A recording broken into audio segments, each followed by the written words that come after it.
देखिए, कुछ बातें तो हमने पहले ही उनकी मान ली थी। पहले जिस प्रकार से उनका बीमे की बात थी, तो वो बीमा हमने पहले ही उनका स्वीकार कर लिया था, और हमने जो 5 लाख का बीमा आयुष्मान के द्वारा है वो उनका हम करेंगे। उनके परिवार का बीमा, और कोई इस प्रकार की परिस्थिति होती है तो उनका, क्योंकि जो मेडिकल कैशलेस था वो हम केवल जो परमानेंट कर्मचारी उनको देते हैं। सर्विस रूल की बात उनकी थी, वो भी पहले स्वीकार हमने कर ली थी, और अभी हमने आज माननीय मुख्यमंत्री जी की अध्यक्षता में उनसे कह दिया कि 1 सप्ताह के अंदर अंदर हम उसको लागू कर देंगे। दूसरा, उनका डेथ की स्थिति में उनका था कि कुछ भी हमें नहीं मिलता, तो उसके लिए भी माननीय मुख्यमंत्री जी ने 3 लाख रुपए की घोषणा उनके लिए कर दी है कि अगर कोई इस प्रकार की परिस्थितियां होंगी तो 3 लाख रुपए उनको दिया जाएगा। ग्रेजुएटी फंड उनको पहले नहीं मिलता था, मुख्यमंत्री जी ने अपनी ओर से उसकी घोषणा कर दी कि हम ग्रेजुएट फंड उनको रिटायरमेंट पे उनको देंगे। और इसी प्रकार माननीय मुख्यमंत्री जी ने कहा है कि भी साल में 10,000 रुपये किसी माध्यम से उनको हम उनका लाभ देंगे, और 1 साल में 10,000 रुपये देने का सरकार ने स्वीकार कर लिया। तो ये सारी बातें, और जो सर्विस रूल थे वो मैंने बता ही दिया आपको कि वो 1 सप्ताह में लागू कर देंगे। हाँ, माननीय मुख्यमंत्री जी ने वो अपनी ओर से उनसे कह दिया कि हम ये भी आपको देंगे। समान काम समान वेतन की मांग वो लोग कर रहे थे। नहीं, देखिए, समान काम समान वेतन ना ही तो हम उन्हें दे सकते हैं, और मेरे ख्याल के हमारे सामने उनकी कोई मांग भी नहीं थी ऐसी। ये उनको भी पता है कि ये हम कर नहीं सकते, नियम में हम कर नहीं सकते। नहीं, किसी बात पे असहमति नहीं रही है। जो वो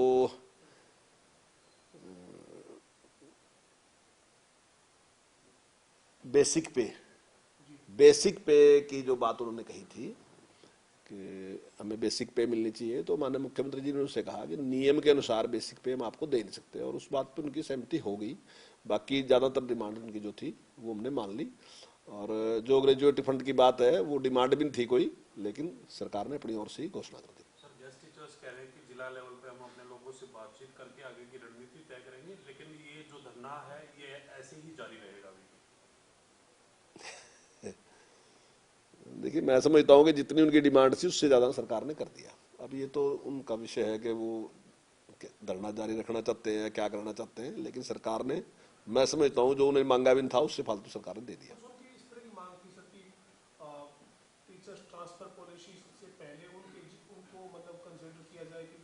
नहीं, वो नियम अनुसार देखिए, वो उनका मानना ये था कि उनके जो पद हैं उनको रिक्त ना माना जाए। तो वास्तविकता में ऐसा कर ही नहीं सकते, क्योंकि ये नियम अनुसार जो थी बात सही थी, लेकिन जैसे ही ट्रांसफर होंगी मैं समझता हूँ लगभग उनको उनकी इच्छा अनुसार, जैसे वो जहाँ वो चाहते हैं, तो लगभग वो ट्रांसफर उस प्रकार से हो जाएंगी ज्यादातर की। एक मांग उनकी ये भी थी सर कि ड्यूटी लगाने के बारे में जो वो मांग कर रहे थे कि आम जो टीचर है उनकी तरह उनकी तर्ज पर उनकी भी ड्यूटियां लगाई जाए, क्योंकि सरकार उनकी ड्यूटियां नहीं लगाती। देखिए, वहाँ इस प्रकार की कोई बात नहीं हुई, उस पर विचार कर लेंगे अगर कोई इस प्रकार की बात हो। हाँ, वो जो जो सर्विस रूल है उसमें उनको हमने जो उनकी डिमांड थी उनको मान लिया, और सर्विस रूल में वो सारी ऐड कर दी हमने। जैसे 20 छुट्टियों की बात थी उनकी, मातृत्व अवकाश था या अन्य और कोई इस प्रकार की बातें थी, वो सर्विस रूल में उन्होंने शामिल कर ली। नहीं, जैसे मैंने कहा कि 1 सप्ताह के अंदर इसको लागू कर देंगे।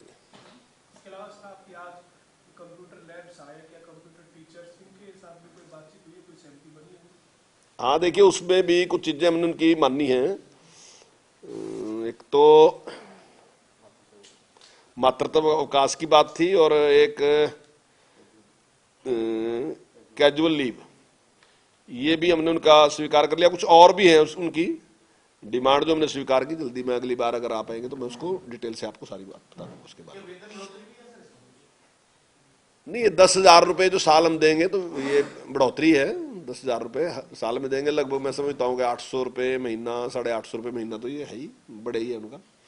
और दूसरा, एक जो हमारे ड्राइंग टीचर और पीटीआई है, तो उनका ये था कि जो पोर्टल पे उन्हें जाना था, तो पोर्टल पे जाने के समय उनको जो उनकी इनकम थी वो बाधा थी।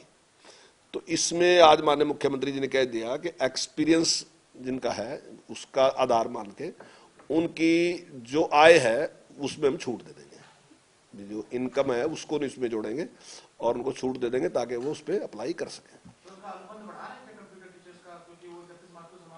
नहीं, जो अभी हमने ये पोर्टल बनाया है, अभी जो कौशल विकास निगम जो हमने बनाया है उस पे वो अपने को दर्ज करा सकते हैं, अपना नाम दर्ज करा सकते हैं और जिस प्रकार का कोई भी काम होगा तो उसमें उनको रखेंगे।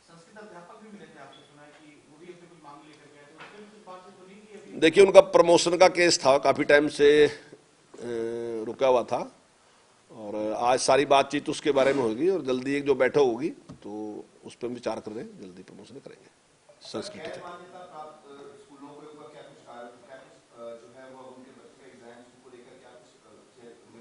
हाँ, उसके बारे में मैंने बताया था कि 1 सप्ताह के अंदर ही हम जो है उनकी मान्यता उनको दे देंगे और अब की बार जो है वो उन स्कूलों से पेपर देंगे, लेकिन आने वाले टाइम में हमने पहले उनसे कह दिया आगे ये मान्यता नहीं दी जाएगी किसी भी स्कूल को। और आपके सभी के चैनल के माध्यम से मैं जनता से भी ये कहना चाहता हूँ कि ये मान्यता आगे नहीं बढ़ेगी जो इनके स्कूलों की थी। सर 134A को लेकर भी कई बार संशय छिड़ा रहता है कि एडमिशन नहीं दिए जा रहे हैं, एडमिशन दिए जा रहे हैं, उसको लेकर देखिए 134A में भी अभी तक जो हमारे हैं 45% जो हैं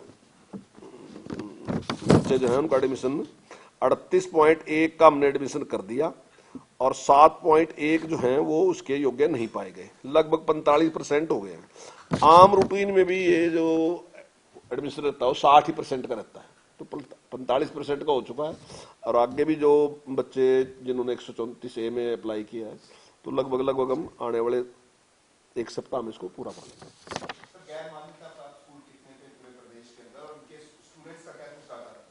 नहीं, ये एग्जैक्ट डाटा मेरे पास नहीं है, लगभग 2000 के आसपास स्कूल हैं मेरे ख्याल से ये, और काफ़ी बड़ी संख्या में बच्चे हैं।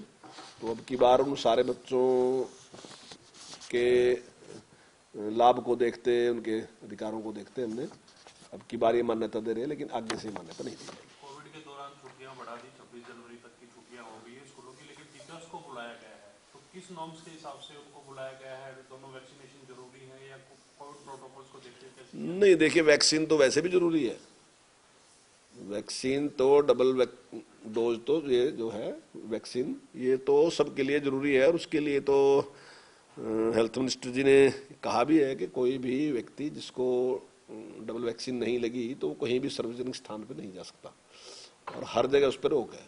तो स्कूल के टीचर पे तो है ही, वो तो अगर क्लासें नहीं भी लगती तब भी उसके लिए जरूरी है कि सारे स्कूल के टीचर्स को बुलाया गया 50%? नहीं, अभी तो सभी को बुलाया गया, आगे विचार करेंगे उसमें। सर, कुछ लोगों ने आपके घर सुबह घिराव कर लिया 6 बजे और बड़े मुश्किल से सुना कि वहां पे तनावपूर्ण माहौल बन गया, पुलिस को पता नहीं लगा। एक हिसाब से देखा जाए तो कहीं ना कहीं सुरक्षा में सेल लगाने की कोशिश की गई आपके घर पे। देखिए वो नहीं, मैं तो चंडीगढ़ था, मैं वहां था नहीं, लेकिन जो भी व्यवहार था वो बिल्कुल गलत था उनका और इस प्रकार से आना, इस प्रकार से जो उन्होंने किया मैं समझता हूँ बिल्कुल गलत था उनका और वो मतलब एक तनाव भी पैदा करता है, घबराहट भी पैदा करता है लोगों में।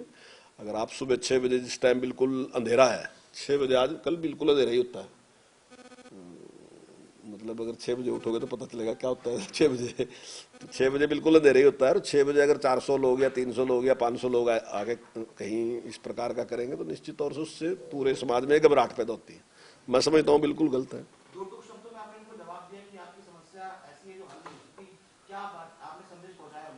देखिए हर बार ना जी, कुछ लोग ये कहते हैं कि आप के ही हाथ में है, आप कुछ भी नियम बना सकते हैं, तो जिन्होंने कुछ भी नियम बनाए या कुछ भी इस प्रकार से व्यवहार किया तो वो उसके परिणाम भी भुगत रहे।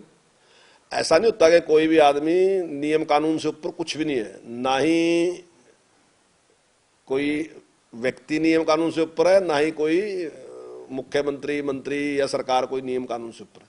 सब कुछ नियम कानून में है और अगर उनको हटाने का काम किया तो उसमें सरकार का कोई रोल नहीं है, सरकार ने नहीं हटाया, उनको कोर्ट ने हटाया। और अब वो जो तर्क मेरे पास देते हैं कि ये है ये, तो ये सारे तर्क तो उन्होंने कोर्ट के सामने दिए होंगे। ये तो लगभग 10-12 साल से केस चल रहा कोर्ट में और कोर्ट में निश्चित तौर से इनके वकील ने ज्यादा मजबूती के साथ इनका पक्ष रखा होगा, तो उसके बाद ही तो कोर्ट ने निर्णय दिया।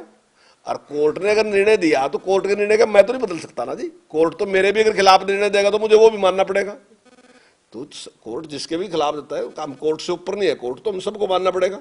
और अगर ये कहो कि भाई आप कोर्ट कुछ भी कहता रहे, या ये कहोगे ये न्याय नहीं हुआ, ठीक है फैसला हो यहाँ पर न्याय नहीं, अभी ये तो अलग अलग भाषा है ना उनकी, वो जो कह रहे।